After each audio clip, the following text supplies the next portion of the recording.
Good evening. Police personnel were caught off guard when a prisoner they were transporting from the Kingston and St. Andrew Parish Court attempted to escape from police custody earlier today. The police officers were seen running along Maxfield Avenue with guns drawn in hot pursuit of the prisoner.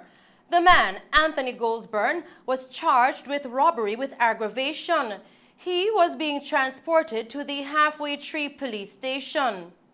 The police constable who ended up catching the man confirmed that he tried to escape when the vehicle reached Ambrook Lane. The constable said that another man also tried to escape last week as well. The man apparently made the daring escape attempt while being handcuffed. The prisoner was captured and brought back to the court's holding area. In other news tonight, retired Chief of Defense Staff Lieutenant General Rocky Meade has been appointed the country's new cabinet secretary. The appointment also makes him the head of the civil service. Prime Minister Andrew Holness made the announcement in a media release this morning. The Prime Minister says Meade's years of experience in government will be an asset to the public service and a crucial part of the continued thrust towards efficiency and service excellence. Lieutenant General Meade has pledged to further the positive evolution of the public service for the benefit of the wider society. Meade holds a Bachelor of Arts and a Master of Arts in Linguistics from the University of the West Indies, a Master of Military Arts and Science from the U.S. Army Command and General Staff College. He also holds a Ph.D. in Linguistics from the University of Amsterdam and is a graduate of the George C. Marshall European Center for Security Studies in Germany. Lieutenant General Rocky Meade joined the JDF in 1984, where he implemented several projects prior to being appointed Chief of Defense Staff in 2016. He retired from the Army earlier this year and was succeeded by Rear Admiral Antoinette Weems Gorman. Meade succeeds Ambassador Douglas Saunders as Cabinet Secretary. His appointment takes effect on October 1. Still making the news tonight, the government of Jamaica and the National Water Commission has invested approximately 11 million Jamaican dollars in the water system at Red Mud, sections of Post Road, Shingles Hut, and Old Wood of the Woodall environs of north central Clarendon. The Red Mud section of the project was completed in July last year at a cost of $7.4 million, while the Pond Post Road aspect of the project was completed in April of this year with a cost of $3.7 million. The project involved the replacement of the old network with PVC pipelines. Speaking at the commissioning, Senator Matthew Samuda, Minister without portfolio in the Ministry of Economic Growth and Job Creation, said there should be fewer water complaints from residents. A project of this nature, it opens up economic possibilities, but for me it brings human dignity. It brings the quality of life that our people deserve. Minister Morgan mentioned that we haven't forgotten the people of North Central Clarendon. You are high on the agenda of the Ministry of Economic Growth and Job Creation and our minister in the Prime Minister, because he is the Minister of Economic Growth and Job Creation. You're high on the agenda of the National Water Commission. You're high on the agenda of rural water.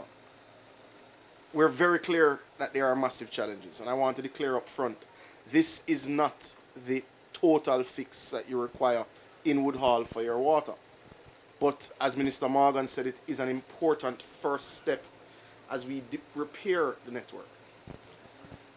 The Water Commission has three major issues, national, and they play out, I'm sure, in virtually every nook and cranny of this constituency. One, there were bad decisions made 30, 40, 20, 15 years ago that affected the finances and the financing of the Water Commission. That means we have to constantly build fiscal space. we require people to pay their bills, or we are unable to put in the investments that we really need. Bad financial decisions were made 30 years ago. The Minister of Finance, myself, President Mark Barnett, we are working on something that we will carry to the Prime Minister very soon for his blessing, and then to the Cabinet, which will look at how you refinance some of the legacy issues in Water Commission. Senator Samuda said in order for the government and its partners to transform water access, we have to look at the energy consumption, and pumping systems will be looked at in coming months. One of the major elements in us bringing water to you is energy. A lot of the electrics, being the pumps and the wiring in many of our pump houses, is indeed outdated. That sends up the cost of energy. At, I believe it is 42 cents a kilowatt hour, that's national. Between 38 and 42, depending on which system we pull down on. The Water Commission is the largest customer of the Jamaica Public Service. Now, we don't have the luxury of Mr. Shaguri in parting ways. In fact, the Jamaica Public Service has to be a critical partner of the National Water Commission, because we require energy supply in every corner of this country for it to make sure that towns and districts like Woodhall get water. But the reality is, for us to truly transform water access and to make sure that every man, woman and child in Woodhall has potable water, we have to look at our energy consumption. It is why in the coming 12 months there will be a series of projects announced that will attack the energy price that we pay. First one, in its crudest terms, will be that we will be looking at the worst pumps in terms of efficiency in energy usage and reliability, because invariably the ones that break down the most are the ones that cost the most to operate. And we will be making a large capital investment in our pumping systems to ensure that the worst in the country are changed out first and we reduce our energy consumption. He further announced that initiatives will be put in place to save the country an estimated $1 billion annually in energy costs. We will announce in the coming weeks a series of significant investments in renewable energy being made by partners and by the NWC itself that will target some of our more expensive distribution systems. We are looking at saving in excess of $1 billion Jamaican dollars a year in energy costs over the next 18 months. That will give us the fiscal space that will allow us to deliver on the promises the Prime Minister has made.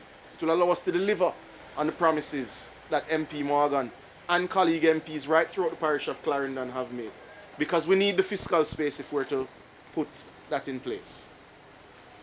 So big things happening in energy for NWC. Meanwhile, the project has been described as near and dear to the heart of Robert Morgan, the Member of Parliament for Clarendon North Central, and he is pleased that his constituents will have improved water supply. There has never been a major water project. There has not been a major water project in this constituency for many decades. I think over the last 6 years, under this administration, we have started a major project, and I'm sure the Minister will go through some of them. In Rock River, we're looking at how to fix the low ground water system. And the reason why I use that as a context is that when I was campaigning, I always said country people deserve good things. And the people of this constituency deserve to wake up in the morning and be able to take a shower. They deserve to not have to walk, go all the way down the road to catch water. They deserve to not cost us having to buy water from trucks. They are taxpayers, Minister. Most of them are my family members. They work hard. They contribute to this society and to this country. And I want to thank you, and I want to thank the NWC for not forgetting the people of North Central Clarendon and not forgetting the people of Woodhall. I will be the first to admit that we have a very long way to go, but a good start deserves an applause. Meanwhile, Senator Matthew Samuda will represent Jamaica at the second Green Climate Fund GCF Global Programming Conference 2022 in Incheon, Republic of Korea. He will pursue funding for national climate change programs which are at various stages from planning to execution. The GCF conference runs from today to Thursday, September 15, with a schedule of 9 sessions. Now, the first session will be a high-level segment with the participation of ministers and heads of accredited entities. For the first session, Minister Samuda will present on the topic Systems Transitions Programming for Transformational Change. During this session, he will highlight how the Jamaica Systemic Resilience Assessment Tool, JSRAT, helps to structure investments in an integrated manner, addressing systemic challenges. In May, Jamaica became the first country to complete the development of the Systematic Risk Assessment Tool, which is aimed at building climate resilience. He will also outline how the GCF can ensure that funding reaches the most vulnerable in Jamaica while untapping the potential of investments in the blue economy through streamlined mechanisms in line with national development priorities. Still tonight, Opposition leader and president of the People's National Party, Mark Golding, says the next PNP government must have a progressive plan for the education system. He gave the current government a failing grade for the way issues facing the education system are being handled. This declaration was made during the party's South St. Andrew constituencies conference held at the Anthony Spalding Sports Complex. The next PNP government must have a progressive policy on all the fundamental issues facing the Jamaican people. We must have a progressive policy on education, because education is the antidote to poverty. It is a pathway out of poverty. We have an education system which is not delivering for the people. The statistics that have been shown in recent reports emphasize that too many of our children are not getting what they need to get out of the education system. The People's National Party, when it comes to office, will have to set that right. We will start by focusing on the little youth them, early childhood development, nutrition, and the right input so that by the time them finish primary school, every one of them can read and write and think critically and are ready for secondary school and high school and can continue in a path forward. He also said that the National Housing Trust has lost their way in providing affordable houses for the Jamaican people. Comrades, we look at housing and we see the need for more investment in housing. The National Housing Trust has lost its way. It is a great institution of social engineering, the brainchild of Michael Joshua Manley, and one of his legacies to this country. And when we see that they have been focusing on building houses that are out of reach of the workers of this country, they have lost their way. And when we see that they are taking, this government, having left an IMF program, is taking $102 billion, 5% of GDP, over 9 years out of the National Housing Trust, we see why it is not delivering the houses for the masses that the people need. And then, to try and shore up its profitability, they've started to take away benefits from vulnerable groups, take away benefits from persons with disabilities by increasing the interest rate on loans to persons with disabilities, increasing the interest rate on loans to public sector workers at a time when public sector workers are also losing their motor vehicle concession, taking away benefits in the form of higher interest rates to persons 55 and older who are borrowing from the Housing Trust. This is not a policy that a progressive government can accept, and we will not accept it. Mr. Golding also addressed the issues farmers are facing in rural Jamaica. And when I look at rural Jamaica, and I see the work that our farmers are putting in and how they toil hard, but the government does not do enough to support them. Farm roads are in poor condition. Irrigation systems are inadequate. There is no proper storage facility for their crops when they produce at high levels and too much of it spoil. And fertilizer, comrades, has gone through the roof. And many of our farmers can't afford it. And we've heard from Comrade Camilo what a progressive government in St. Vincent and the Grenadines has done for their farmers here and there. And I have told this government, cushion the crisis, slow down the pace of debt reduction this year, free up some resources to help our farmers and subsidize the fertilizer. They are not listening, comrades. And when we look at the oil price, the budget at $67.50 US a barrel. Every time the price of oil is higher than that, they're collecting taxes at above the amount that they were budgeted for. And we said to them, this is a wicked year. Food prices has gone through the roof. Oil price and electricity price, gas price, gone through the roof. Cushion the crisis and take off the tax at above the budgeted level.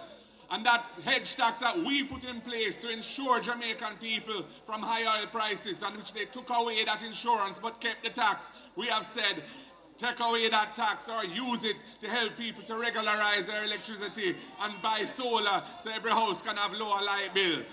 This is a kind of positive and progressive policy that the next PNP government will be pursuing.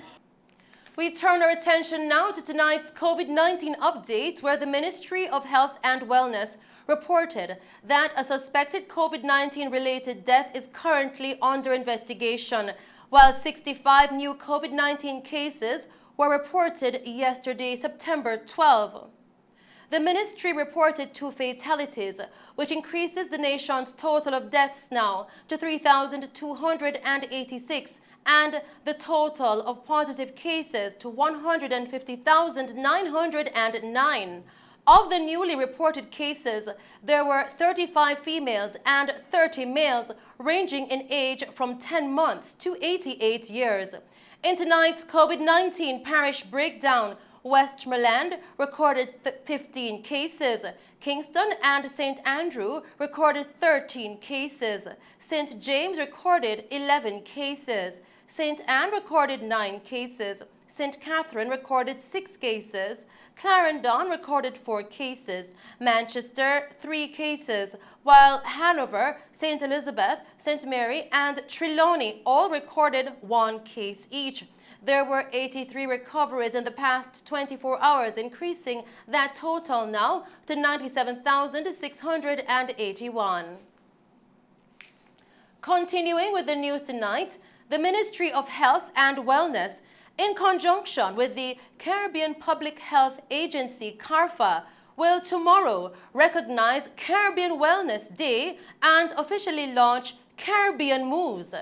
Caribbean Moves is an initiative aimed at reducing the burden of non-communicable diseases, NCDs, in the Caribbean by engaging with a broad cross-section of public and private sector organizations to promote and support preventative health behaviors and create and facilitate a supportive environment.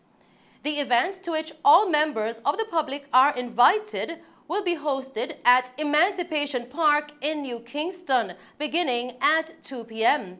It will feature health screening, immunization, food preparation demonstrations, and a live workout session beginning at 5:30 p.m. Jenny and Joanne Williams will host the Caribbean Wellness Day extravaganza and Caribbean Moves launch. Caribbean countries have for many years been challenged by the scourge of lifestyle or non-communicable diseases, NCDs. These include hypertension, diabetes, and cancers. NCDs are the leading causes of death, with an age-standardized death rate of 509 per 100,000 population in the non-Latin Caribbean, and have an economic impact at every level of society. The CARICOM Ministers of Health agreed on the suitability of Jamaican moves for adoption on a region-wide basis, not to replace but to increase the momentum of ongoing national programs for increasing physical activity and healthy eating across society. As a result, in 2018, the Caribbean Moves initiative was conceptualized and received the endorsement from the CARICOM heads in July 2018. And those are the stories making news. I am Shelley Hill. Do stay safe, pleasant viewing, and thanks for watching.